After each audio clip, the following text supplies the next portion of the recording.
Hi writers, welcome back to Fantasy Writing Session 6.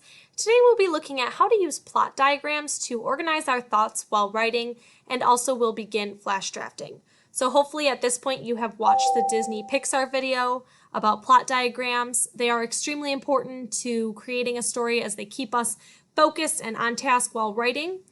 Now you're watching my video and then you're going to complete the activities that goes along with this. And you are going to start your flash draft today. So get as much of your draft done as you can by Sunday night, because next week we are going to continue drafting and revising.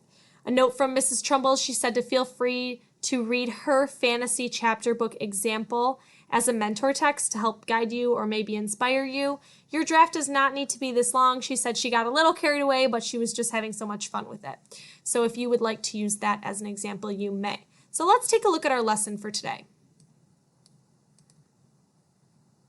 As I said, we're on session 6, planning and drafting. So coming up with a plan of action. This is a connection, personal connection. My husband wanted to run a half marathon, but he wasn't very good at training. It was midsummer and he still hadn't done any running. I am a doer and I said to him, you need to have a plan of action. Without a plan and a schedule, you won't get anything done. So I joined him in training and made us a solid plan. So when we set a goal, even with our writing, it's important to have a plan of action of how we're going to achieve that goal. All right, so our goal is to write a fantasy story. How are we going to achieve that? What steps do we need to take in order to do that? Fantasy writers plan stories in a way that works best for us. So I'm going to teach you 2 ways that you can start planning your story.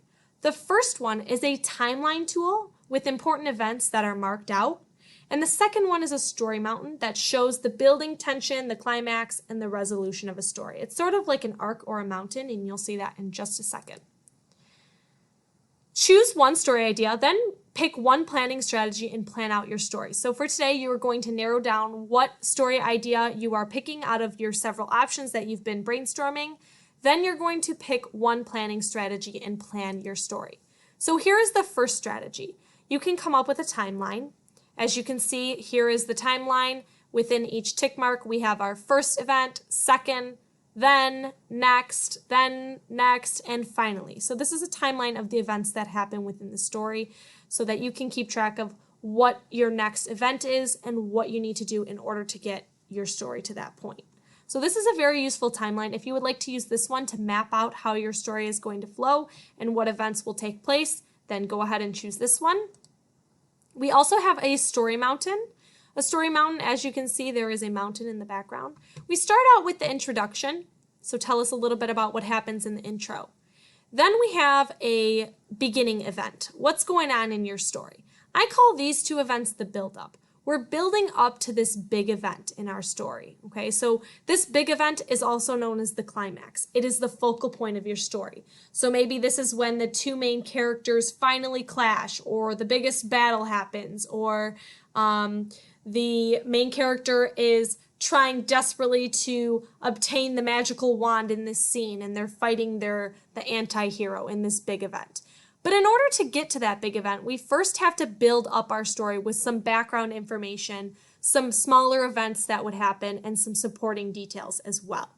So after the big main event would be your solution. So we're coming back down to our conclusion. As you can see, we start out with an intro, the story gets built up even more and more until the big main event, and then as the resolution comes, we reach the conclusion.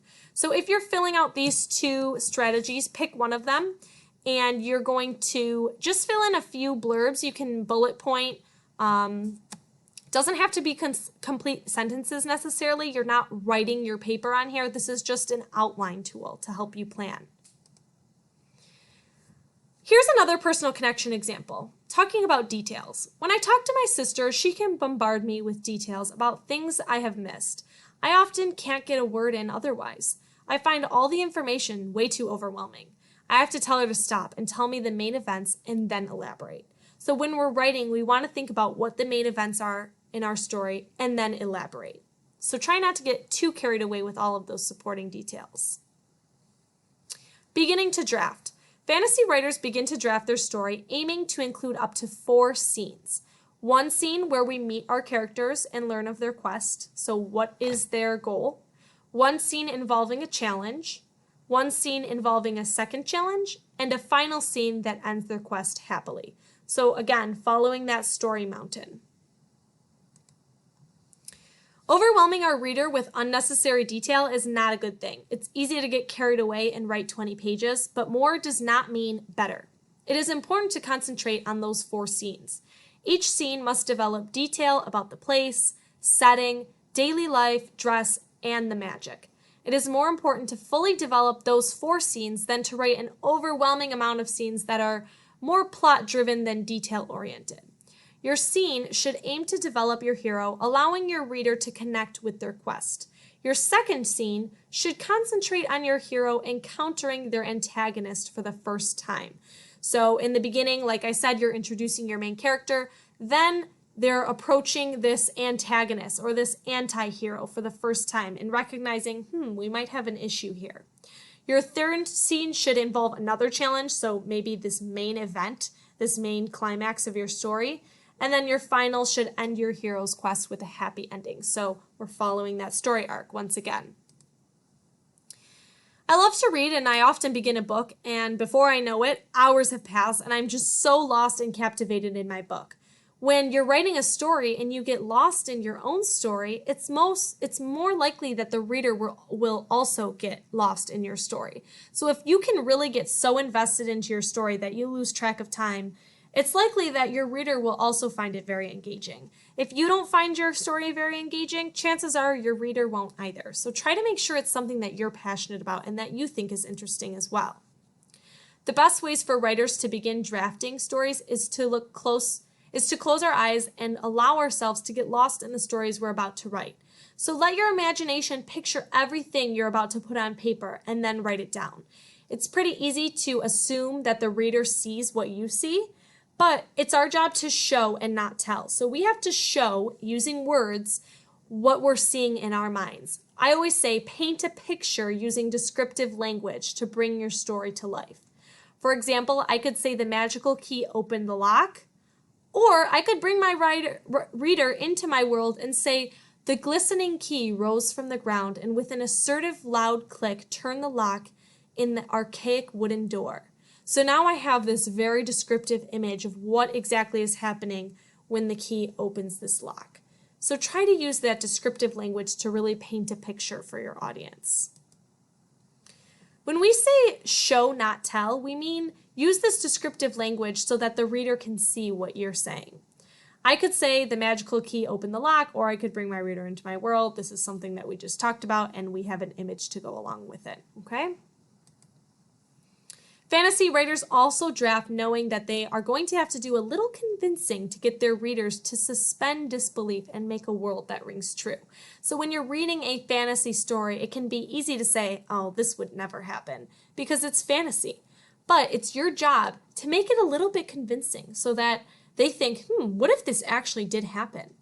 One of the ways to do this is to make the world of the story as realistic feeling as possible, even if the ideas are completely unrealistic. One strategy we can use is to use as much specificity as possible. So try to be very specific. For example, it's not just a piece of paper, but rather a piece of parchment rolled into a scroll and wound tight with twine.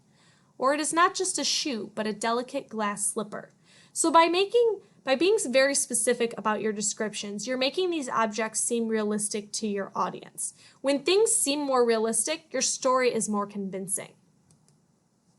Another way to suspend disbelief is to make sure that anything magical that is important to the story is introduced fairly early on so that we're not taken by surprise when the element is used. So if you have a magical wand or a magical telephone or transporter, make sure that that's introduced early on in the story so that it doesn't take your audience by surprise. In other words, if the prince is going to be rescued from the giant by a magic shoe, the magic shoe needs to have been shown earlier in the story. Whether you used a story mountain or a timeline to use this as a tool to introduce your magic or make-believe element, ensuring it is early enough that it doesn't baffle your reader. So if you're in the middle of a story and all of a sudden this magic shoe comes about, you might be thinking, okay, where did this come from? This seems like the author just made it up and threw it in the story just to solve the problem. This needs to be something that the reader has heard of and knows that it can tie into the story later on. as a solution. Successful writers always work from a solid, well thought out plan. Regardless of what strategy you use, a plan must be in place in order to develop a coherent story.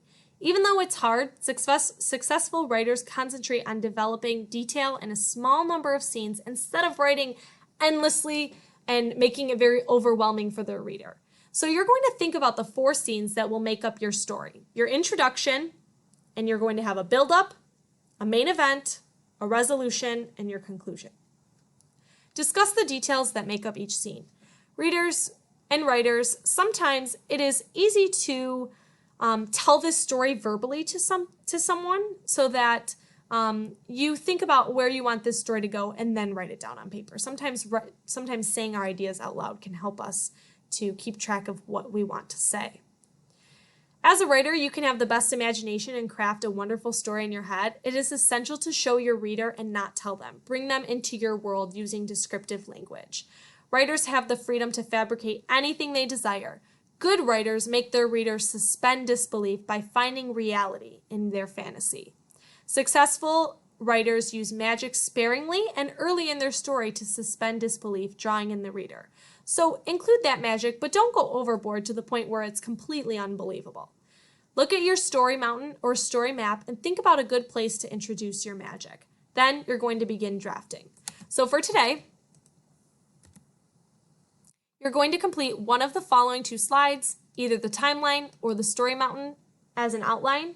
Then you are going to use the storybook template to start drafting your storybook. As you can see, there is a title slide. This is where you'll enter your title and your name. You can create new slides by right-clicking and duplicating, which will give you some more slides to type in. And then, of course, if you need to insert a text box, you can go ahead and click the text box tool, drag and drop one so that you're able to type. So this is where you will begin drafting your storybook. Let us know if you have any questions. Get creative and have fun with this.